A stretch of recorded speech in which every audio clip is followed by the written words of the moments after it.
संध्याकाळची वेळ झालेली होती आणि 7 वाजलेले होते, कारण आता उन्हाळ्याचं खूप संध्याकाळी जरी आपण देवपूजा केली तरी उजेड मात्र असतोच.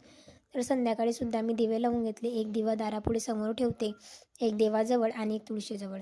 अशा प्रकारे 3-4 दिवे लावून घेते. माठाजवळसुद्धा दिवा ठेवते आणि संध्याकाळची देवपूजा झाली. घरामध्ये धूपदीप वगैरे ओवाळून घेतला आणि नंतर रोज संध्याकाळी पडणारा प्रश्न हा प्रत्येक स्त्रीला म्हणजे काय भाजी करावी?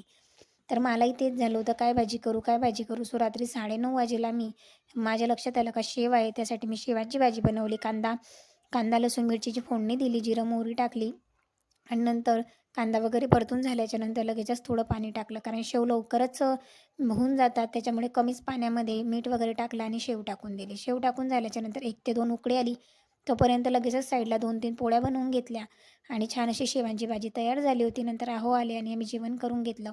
तर असा होता माझा आजचा दिवस. तुमचा दिवस कसा गेला नक्की कॉमेंट सेक्शनमध्ये सांगा. बाय.